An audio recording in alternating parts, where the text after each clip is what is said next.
Hello, everybody. Audio's okay? Great. Thanks for having me here. John asked me to provide a brief background. So, yes, my name is John Schurman. I have a bit of a research background in forest ecology, forest carbon dynamics, and sustainable resource management. I've been back on Prince Edward Island, focusing on Prince Edward Island's forest conservation challenges for about 3 years, and for the last year I have been operating privately as the operator of my land use consultancy, Stoic Land Use. So how about I just get started? So forest conservation is an issue of grand societal importance. And whenever we discuss issues of grand societal importance, there are generally there is always two fundamental topics that we have to put pour deep consideration into. The first is an empirical issue that deals with trying to arrive at a detailed understanding of the way things are. And the second is an aspirational subject where we're trying to understand or trying to understand the way things ought to be. What is the way things are and how should things be? In forestry, the first issue is relatively straightforward. We follow methodologies that to implement forest inventories, and the more time we spend putting that inventory together, the more data we will have and the more accurate our understanding of the way things are will be. The second is more challenging because the way things ought to be deals with values, and values are subjective. So in this process, we deal with a variety of stakeholder groups that have different values, and putting those all together into a framework to be followed can be quite complicated.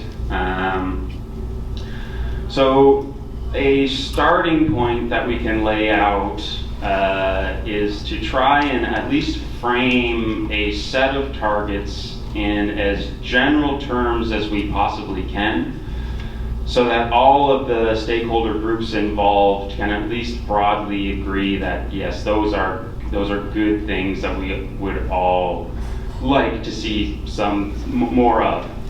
And in working in Prince Edward Island's forest conservation challenges for about 3 years, I've come up with a set which has somehow become a bit of my slogan for my business, which is the following: that forests should be a source of wealth for landowners, a source of joy for society, and a source of habitat for wildlife.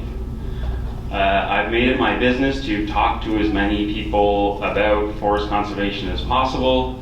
I share that with as many people as possible, and no one has yet told me that I'm a stupid idiot. So I think that maybe that's a good start.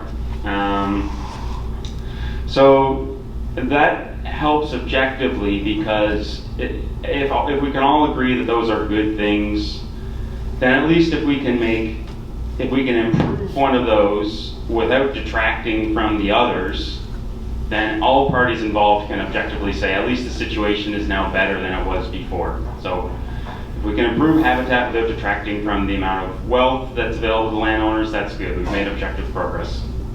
But that we still have to deal with the fact that in some way, even though we have a common set of targets, that the various stakeholder groups involved are going to value those targets somewhat differently, and would probably choose a slightly different path to get from where we are now to where we ought to be. So in coming up with something of like a policy for a new policy for Prince Edward Island forestry in the not too distant future, what we need is as a way for us to proportionately represent the values of these different groups in some type of complete product, which will then provide a protocol for how to manage forests in the future. And I'm gonna introduce one of the terms from the title of my talk here, as leverage, being the ability of one of these groups to incorporate its values in this final product that we're working towards. So how do we objectively come up with let's just approach the subject a different way. How do different groups achieve different levels of leverage in putting together these kind of collective efforts? That's obviously a very difficult thing to determine, but maybe an easier way to look at it is, well, let's look at a bad example of how you might achieve leverage in a process like this, and then we can at least distance ourselves from a way that this could happen, which would be negative. So, oh, thank you, man. Yeah, okay, yeah. What I'm saying is probably trippy enough. You don't need the kaleidoscope here. So, what is some way that a group can achieve leverage in a process like this? Well, sometimes it's kind of like hanging around in the right lobbies and currying favor with regulators and doing things of that nature, which we probably want to avoid, because that's almost like a definition of corruption, right? You're kind of schmoozing around. You're sort of establishing secret handshakes with the people who are in charge of making the rules, and we probably don't want this process to take place in that manner.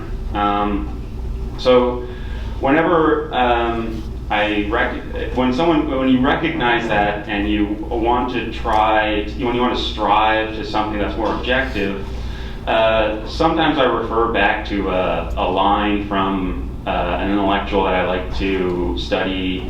He's an emeritus professor from the Chicago School of Economics named Thomas Sowell, and he made this remark about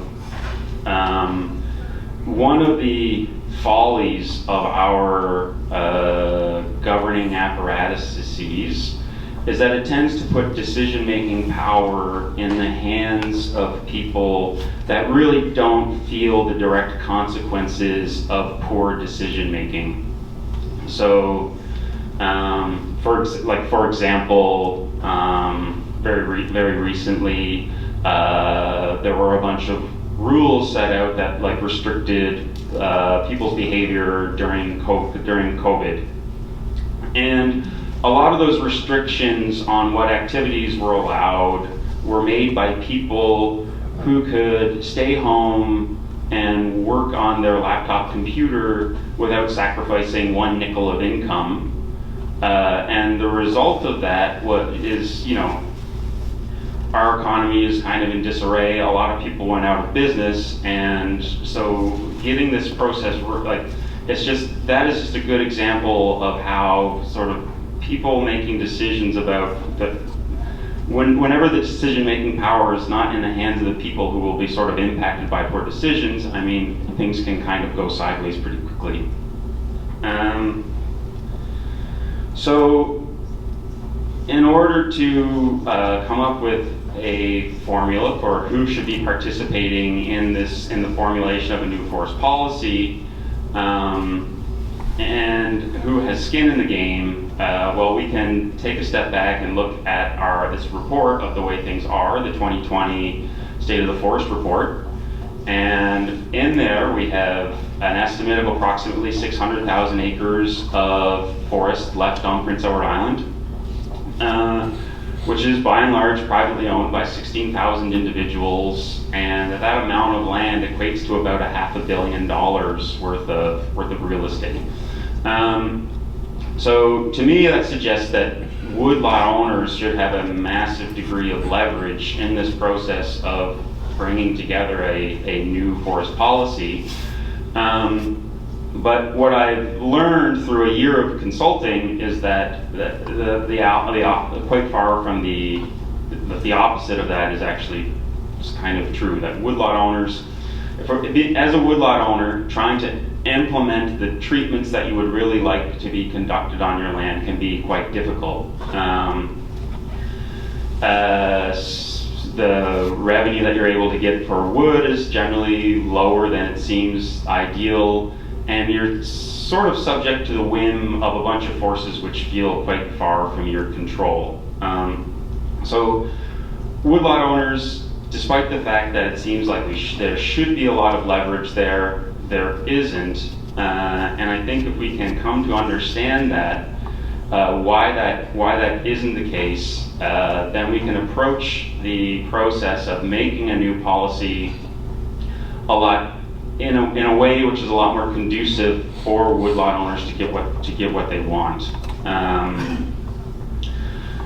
Because woodlot owners do have something of great value. You all own most of you own a certain amount of land, and there's something that you love about owning it. So there's something quite prized that's held there. And I think if we can understand what that is,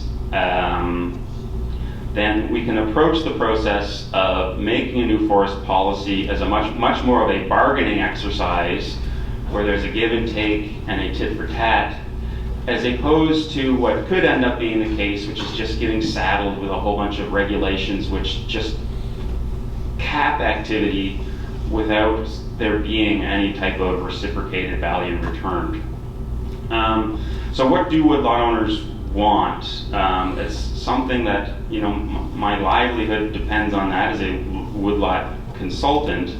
And I think I've been able to sort of loosely categorize people based on just some objective attributes of their land. And so I think of people as small landowners, farmers, and large landowners. If you're a small landowner, probably the amount of money which you could possibly make from selling wood is like very small relative to the joy that you get from just being surrounded by 5 or 10 acres of trees. So a certain amount of just industrial style forestry treatments are just basically have no interest. Most of what these people want, and what's good because it's a shared value amongst a lot of the people that have interest in PEI's new forestry policy, is just better access to ecological forestry. Right now, a lot of people that I interact with that are of that scale, they have never even been exposed to the idea of some type of partial harvesting or stand improvement. They're not even aware that that's an option out there. And when you tell them that actually the Forest Enhancement Program will top up a contractor to do so, it's like, it actually makes their day. So that's good. The second group, farmers, their principal interest is revenue. Their business model requires them to allocate capital to land ownership and doing that, to do so in a way which makes them more money than they've sunk into it, that they profit off of it. Honestly, I think that land which, like woodlots that are on farms, I think a very good outcome for farmland is in fact conventional intensive forestry is actually a very good use of that land. There's been, I think, with fallouts of Fiona, there's a lot of people having kind of I told you so moments about good conventional forestry wisdom versus contemporary. I think a lot of the negative outcomes, where there's finger pointing about intensive softwood management, that negative outcomes are really a consequence of poor implementation of conventional forestry. So not keeping up with timely plantation maintenance and things of that nature, and as a result you have leggy, overstocked softwood plantations at the back of somebody's potato field, that where they were, you might have had a blowdown or something like that. So I think prudent and proper implementation of intensive forestry on farmed lands would actually be an objectively better outcome than what's often taking place, which is maybe a farm has changed hands multiple times. The proper treatments weren't implemented. You had an unhealthy stand that was blown down during Fiona. I don't think, I love the more like involved sort of partial harvesting that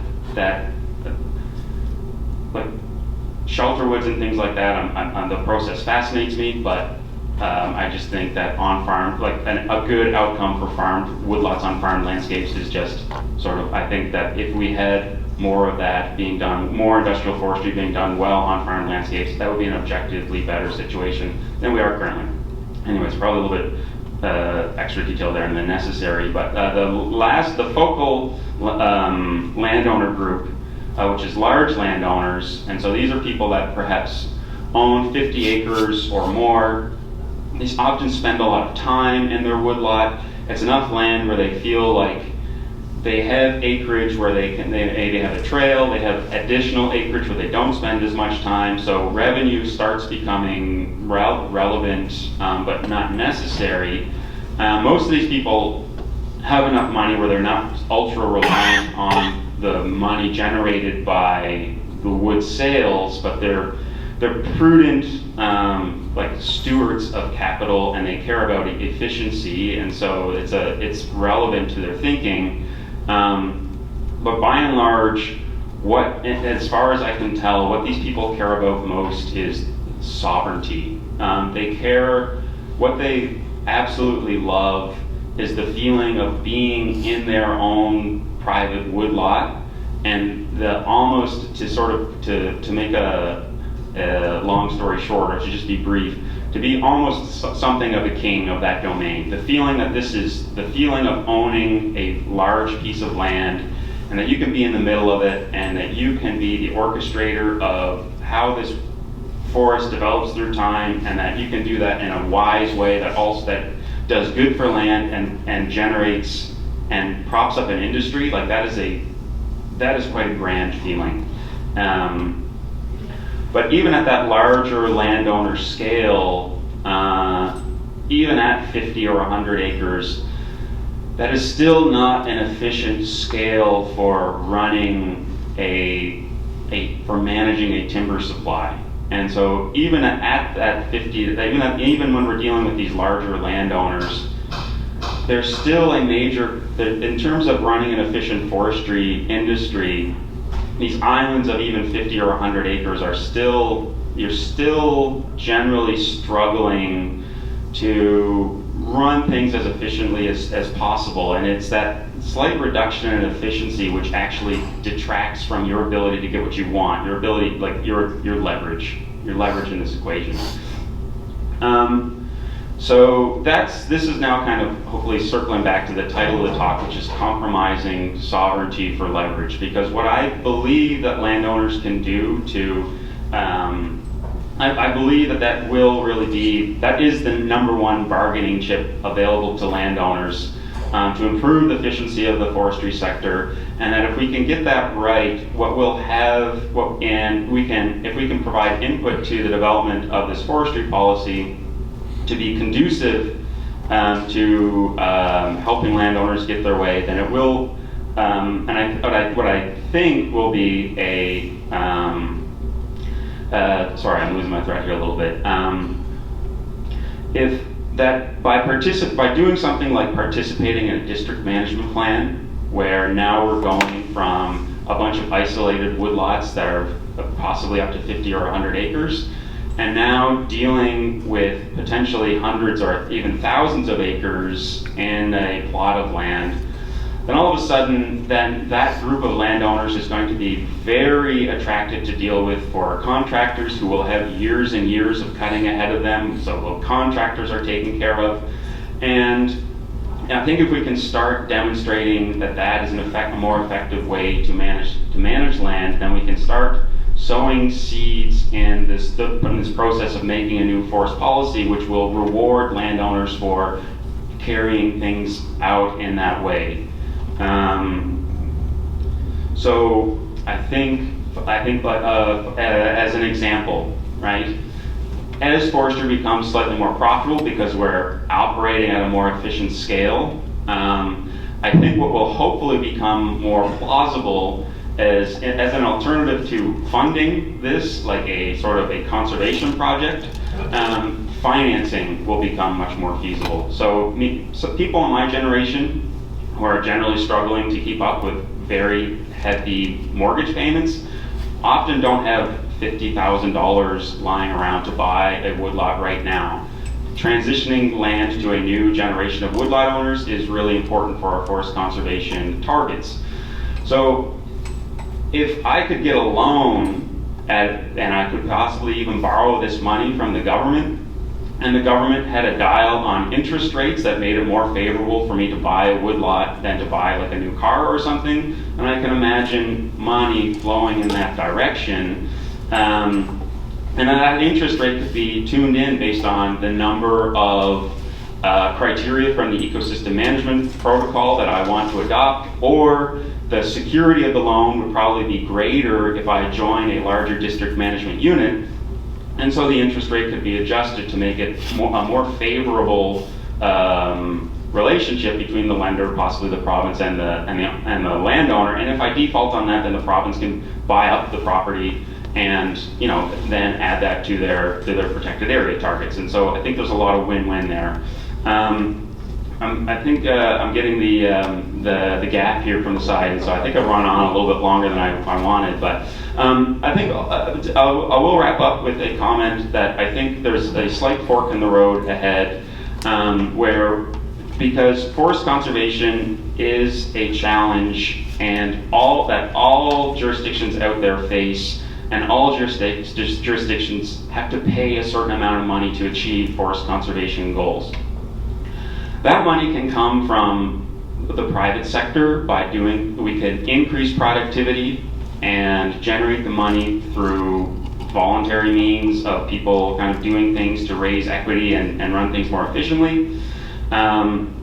Or it can kind of come from a redistribution approach where money is allocated from a provincial budget to operate things much more in a manner which feels a lot more like wildlife conservation parks and things like that.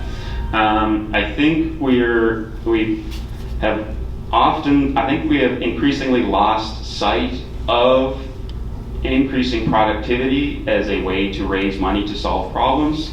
And I think the outcomes of that are, younger and younger generations are increasingly being saddled with forgetting about increasing productivity as a potential solution to problems. And I think if we can band together to increase our leverage as woodlot owners, then we can set down a path where that will become a more realistic option as opposed to fundraising and running this as a public conservation project. Okay, thank you very much. Yeah.